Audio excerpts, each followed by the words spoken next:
Então vamos pegar o nosso chuveirão velho de guerra aqui para saber qual que é o disjuntor e qual é o cabo que a gente tem que utilizar para poder fazer a ligação desse chuveiro. Então aqui a gente tem as informações, ó.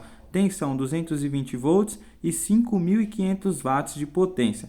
Então com essas informações nós vamos fazer o nosso triângulo aqui, que é o triângulo que consegue fazer o cálculo de tensão, de potência, de tudo que a gente precisa saber para poder calcular disjuntor e corrente elétrica, para saber qual que é o fio. Então, nosso chuveiro tem 5.500 watts de potência e 220 volts de tensão. Tendo essa informação, a gente precisa dividir os 5.500 por 220, que aí a gente vai obter a corrente e com a corrente a gente consegue saber qual que é o disjuntor e qual que é o cabo que a gente tem que utilizar. Então, vamos abrir a nossa calculadora aqui e fazer esse cálculo para saber qual que é o disjuntor e qual que é o cabo. 5.500 dividido por 220 dá 25.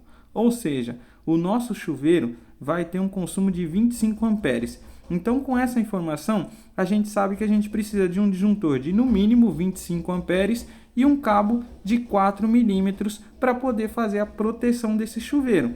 Então, beleza, a gente já sabe aqui qual que é o cabo e qual que é o disjuntor que a gente tem que utilizar para esse chuveiro aqui, ó.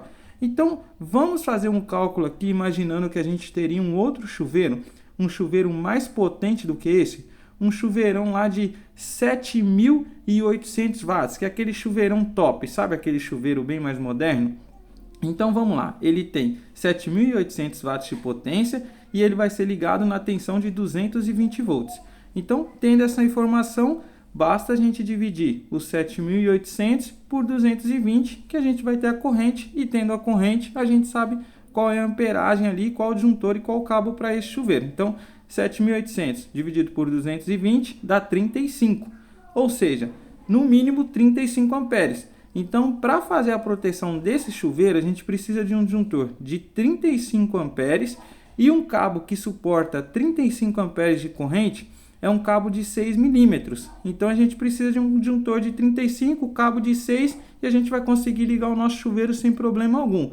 E sabe qual que é o legal dessa fórmula aqui? Que você consegue fazer o cálculo de qualquer equipamento que você tiver na sua casa aí. Comprou um micro-ondas novo, comprou, sei lá, qualquer equipamento que você acha que tem um consumo mais alto e você quer saber se o cabo que tem na sua rede elétrica e se o disjuntor que você tem aí vai suportar essa corrente, basta você colocar essa fórmula aqui que você vai obter a corrente e tendo a corrente você sabe qual é o cabo, qual é o disjuntor e aí você não vai ter dor de cabeça com a sua rede elétrica. Então grava essa fórmula aí que você consegue fazer o cálculo de qualquer coisa sem problema algum.